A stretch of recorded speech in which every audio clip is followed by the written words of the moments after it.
Alright YouTube, as promised, this Friday's video is going to be a fish room update, and we're going to start with a couple of the tanks in the house. Starting to see some progress in a couple of my nursery tanks.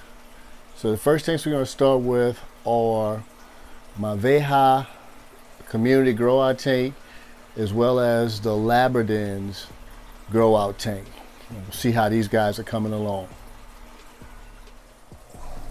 All right, here we have my Media Luna Labradins new colony.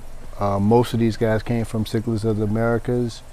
Some were produced here in house from a previous spawn that I had, and I'm looking to add to this colony. A buddy of mine is supposed to have located some wild caught specimens.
I'm really proud of this tank. These guys are really coming along. First tank was actually the Labradin grow outs. These guys are doing really well. This tank, we got a menagerie of Vejas. We've got Nicaraguans.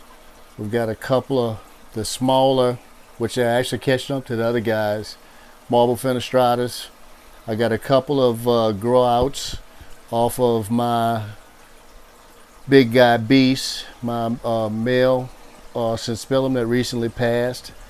And this is some red spot Gudaleum grow outs. This is actually the smallest one of the group. I actually have 4 of these, and we'll look at those, the larger ones, when we actually get out in the shed. But I just kind of want to give you guys a quick look.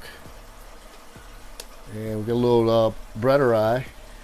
I think it's actually in breeding dress, but I don't think I have a male in here. You know, that's one of the things about Vejas too. Sometimes they'll spawn really early. But you can see she's all blacked out in breeding dress.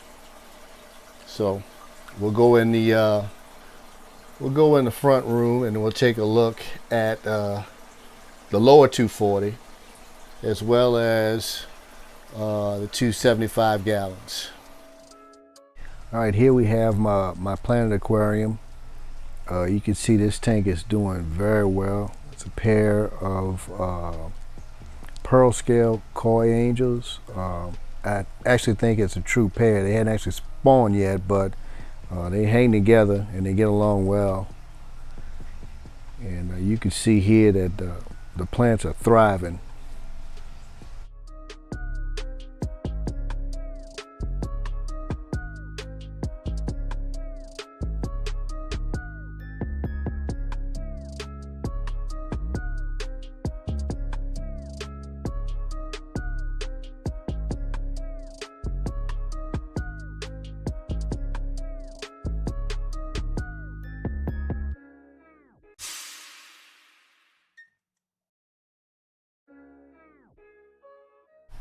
All right, moving on to the Cerealius tank.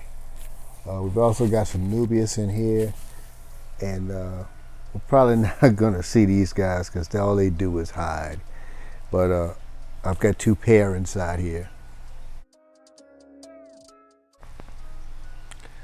All right, this is the lower 240. In the last video, we talked about making some repairs to the upper 240, so we're not going to view that today because we're still in the process of allowing the silicone to set up for the brace. But this is primarily my Melaneurum colony, and if you can see, this guy right here is gorgeous.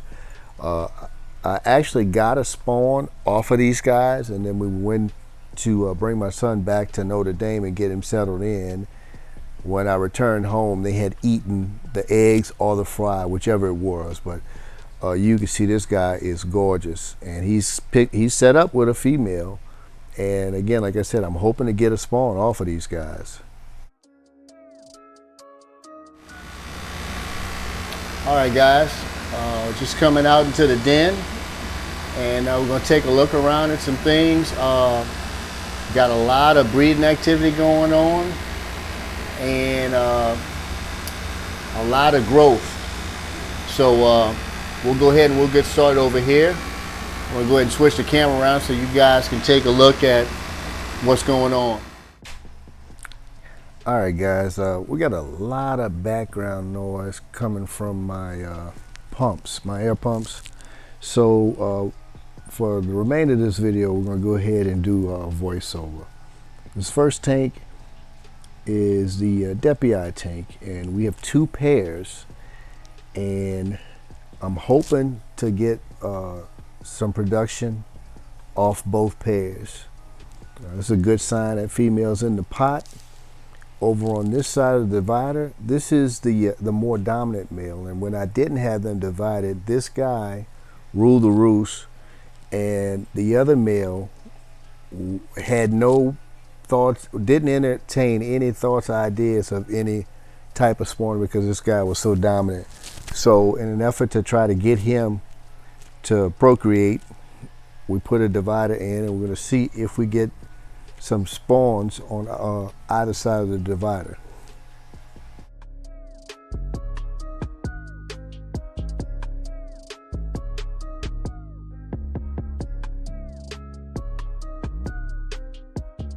All right, next up, you may recognize these guys from my species highlight video, but this is actually my male Haitiensis. The female is not in the tank with him currently. I pulled her because he was starting to get a little aggressive with her, and I'm treating her and healing her up, getting her fins nice and healthy, and I'll be trying to reintroduce her because I actually thought these guys may have been going through the motions in proceeding with a spawn. So more to come on these guys.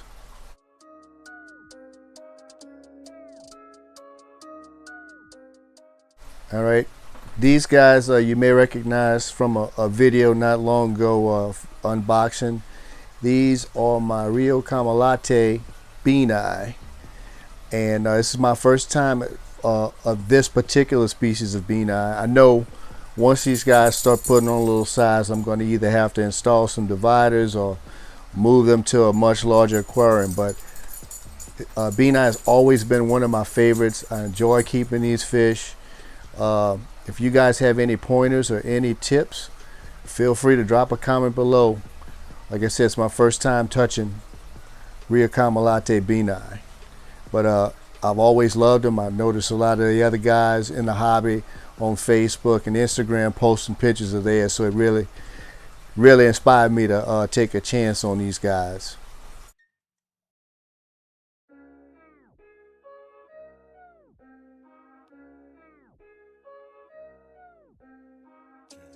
These are my larger red spot Gouda lambs. You may have saw the smaller one of the 4 that I have in the really in the first tank that we started taking a look at, but these guys are really coming into their own.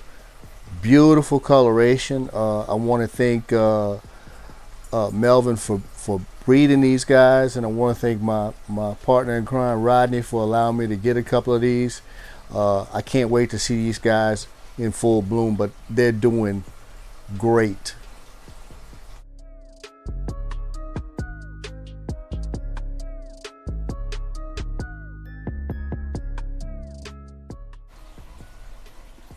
These are the my red Islanum. You guys probably remember these from another unboxing video, but these guys are doing great. So well, in fact, that I actually think we have a pair that has formed, and these guys are actually trying to spawn. There's a female right there in breeding dress, and I don't know if you saw a couple of seconds ago, but there was a nice male Aries in the back there with starting to develop a nuchal hump, and she's actually going through the motions of digging a nesting site. I've kept Islanum before, and I noticed that these guys are very secretive with their spawns. The female will almost climb under a rock or a piece of slate when she's attempting to spawn. But I can't say any more. I'm so pleased with these guys, and they're beautiful. So I'm hoping to get a successful spawn off of these guys. Well, you know who this is. If you've seen any of my other videos, this is my big male umbrophilum. I'm saying big. He's not huge. He's maybe 10, 11 inches. And his female. And these guys have been relocated to a 180-gallon aquarium. I just wanted to give them a little bit more room. I've actually got fry coming up on these guys, so they have had a successful spawn, and I just wanted to give them a little more room and put them in an aquarium that they could stay for a while. I felt like the 125 that I had them in was starting to get a little small, because this guy is very territorial and he wants to rule the roost, and so he'll chase her in that pot and kind of keep her in there when he sets his mind to it. But these guys are doing great. Again, like I said, I got some fry coming up off this pair. They're still small, you know, they look like tadpoles, but hopefully, you know, for anybody that's kept umbi, once these guys start spawning, they're prolific spawners. So I wouldn't be surprised to see these guys going back at it here in the next week or so.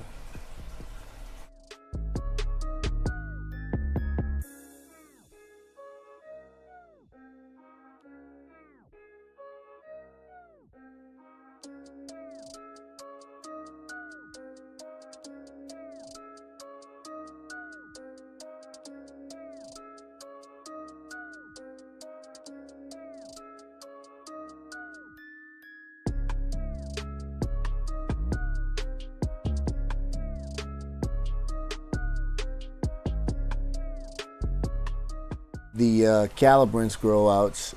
These guys came into the den the same time as the Islanum. They're doing great. They have excellent appetites. These guys are starting to put on some size.